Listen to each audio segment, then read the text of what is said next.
오늘 우리는 눈에 보이지 않는 손길이 우리의 삶을 어떻게 이끌어 가시는지에 대한 놀라운 이야기를 나누고자 합니다.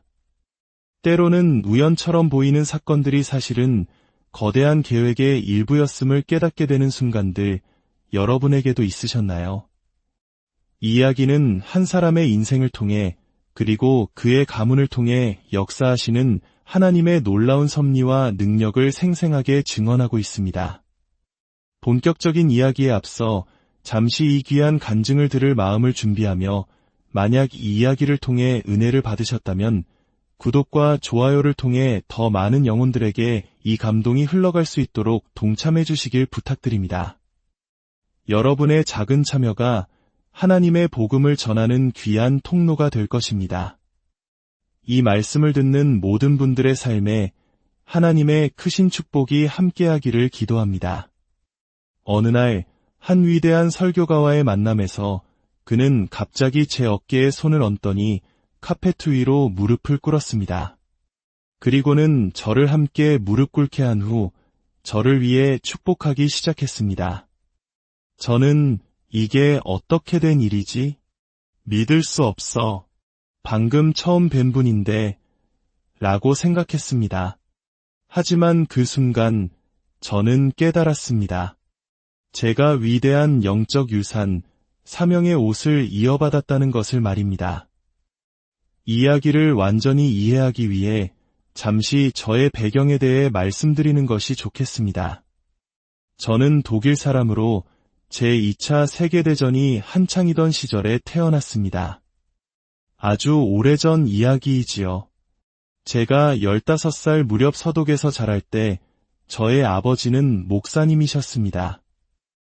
어느 날 저는 저희 본캐 가문의 족보를 살펴보게 되었습니다. 그리고 놀라운 사실을 발견했습니다. 저의 조상들은 하나님을 모르는 믿음이 없는 사람들이었다는 것입니다. 저는 아버지께 달려가 물었습니다. 아버지, 어떻게 우리 본캐 가문에 하나님이 들어오시게 된 건가요? 어떻게 할아버지와 아버지만이 이렇게 위대한 믿음의 사람이 되실 수 있었던 거죠? 그러자 아버지는 제 평생에 깊은 영향을 준 한 가지 이야기를 들려주셨습니다. 때는 1922년 동독의 깊은 숲속에서 농부이자 임업인으로 살아가시던 저의 할아버지가 극심한 병으로 고통받고 계셨습니다.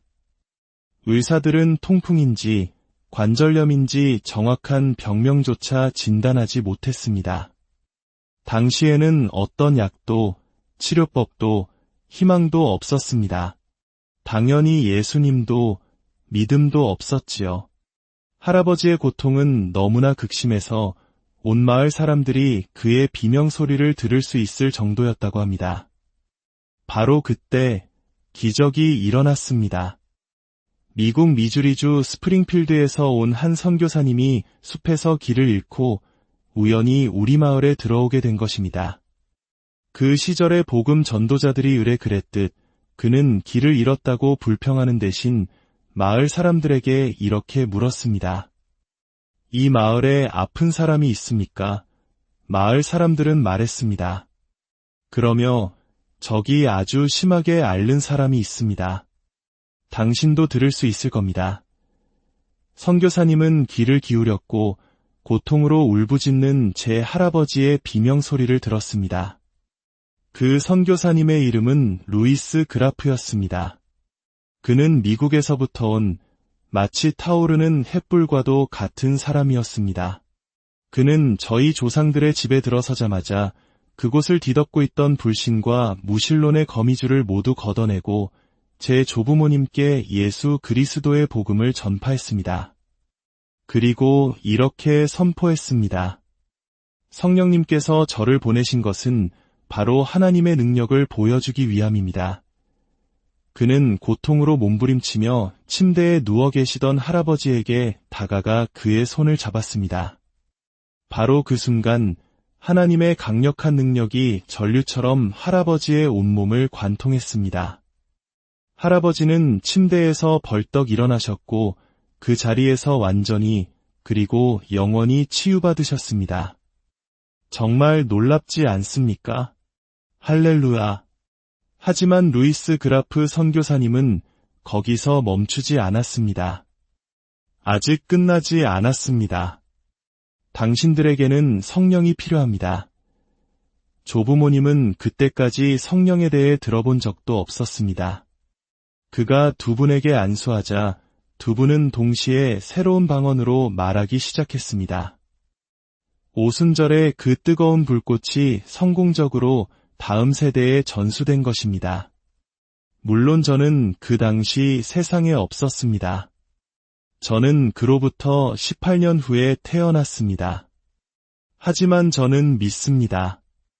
루이스 그라프 선교사님이 저희 조상들의 집에 발을 들여놓으신 바로 그날 성령님께서는 이미 제 인생의 바늘에 실을 꿰어 놓으셨다는 것을 말입니다.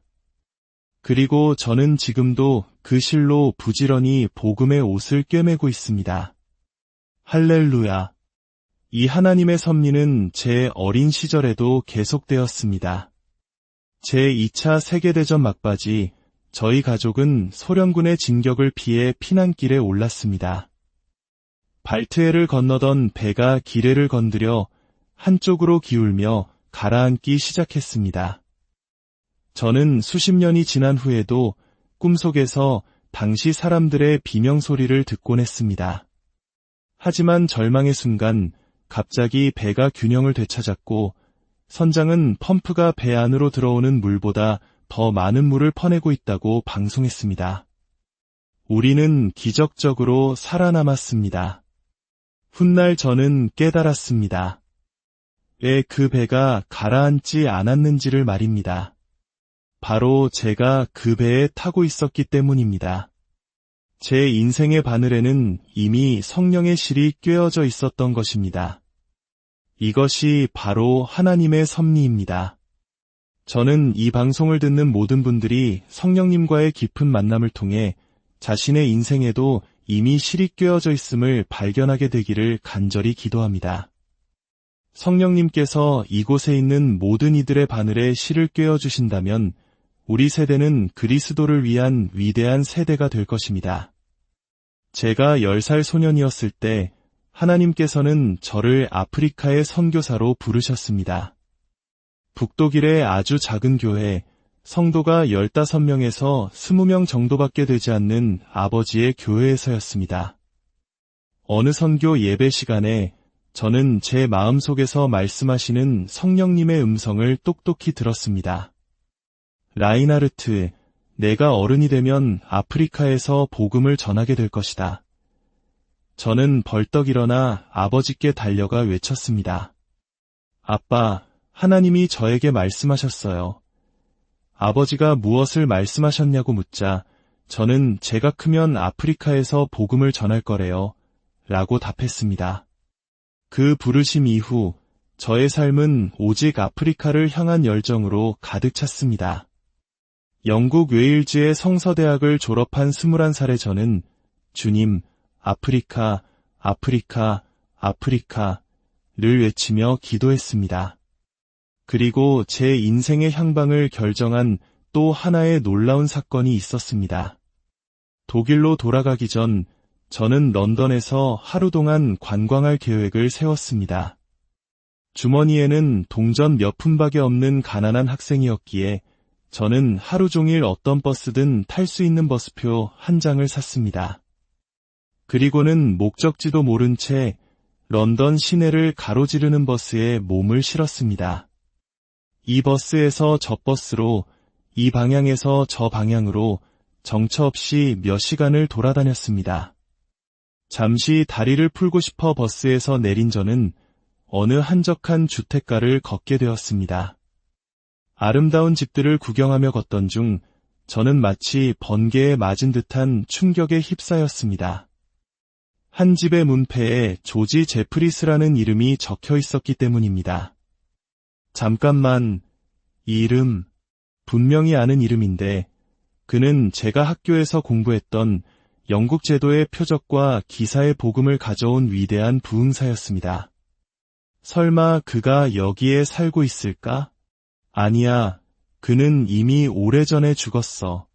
제프리스는 영국의 흔한 성이고 조지라는 이름은 더 흔하지 제 머릿속은 혼란스러웠습니다. 하지만 마음속에 작은 음성이 속삭였습니다. 시간도 많은데 한번 확인해보지 그래. 저는 정원을 가로질러 초인종을 눌렀습니다. 문이 열리고 한 부인이 나타났습니다. 저는 제 자신을 소개하고 물었습니다. 혹시 영국의 위대한 부흥을 가져왔던 조지 제프리스 목사님이 이 집에 사시나요?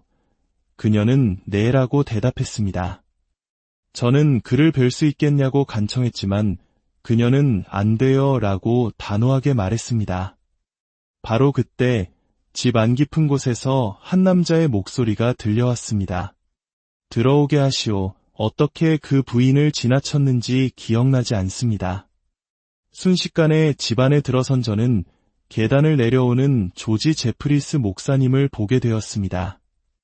저는 흥분해서 제 소개를 다시 하고 아프리카로 복음을 전하러 가는 길이라고 당신을 만나게 되어 얼마나 영광인지 모른다고 쉴 새 없이 이야기했습니다. 그는 아무 말도 하지 않았습니다. 바로 그 순간이었습니다. 그는 갑자기 제 어깨에 손을 얹더니 카페트 위로 무릎을 꿇었습니다. 그리고는 저를 함께 무릎 꿇게 한 후 저를 위해 축복하고 또 축복하고 계속해서 축복해 주었습니다. 30분 후 저는 하나님의 영광에 취해 비틀거리며 그 집을 나섰습니다. 버스 정류장으로 걸어가면서 저는 계속 중얼거렸습니다. 믿을 수 없어. 나는 그가 살아있는 줄도 몰랐고 그의 이름은 내 마음속에 있지도 않았어. 주소는 더더욱 몰랐는데 내가 어떻게 이곳에 오게 된 거지? 그때 주님께서 제게 말씀하셨습니다. 라인하르트, 성령님께서 너의 버스 운전사였단다. 다음 날 독일에 도착한 저를 아버지가 맞이하며 말했습니다. 방금 런던에서 전화가 왔는데 조지 제프리스 목사님이 돌아가셨단다. 저는 소리쳤습니다. 뭐라고요? 불가능해요. 제가 바로 어제 그분을 만났단 말이에요.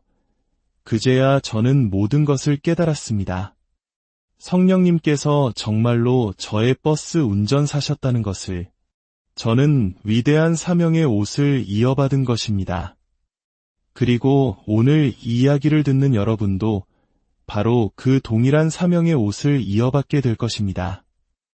왜냐하면 우리와 함께 하시는 분은 바로 그 동일한 성령님이시기 때문입니다. 동일하신 성령님께서 지금 이곳에 함께 계십니다. 이 이야기를 듣는 모든 분들 위해 라인하르트 본케 목사님을 이끄셨던 바로 그 성령님의 강력한 임재와 인도하심이 함께하기를 기도합니다. 여러분의 삶에도 성령님께서 운전사가 되어주시길, 그래서 하나님의 위대한 사명을 감당하는 축복의 통로가 되시기를 예수님의 이름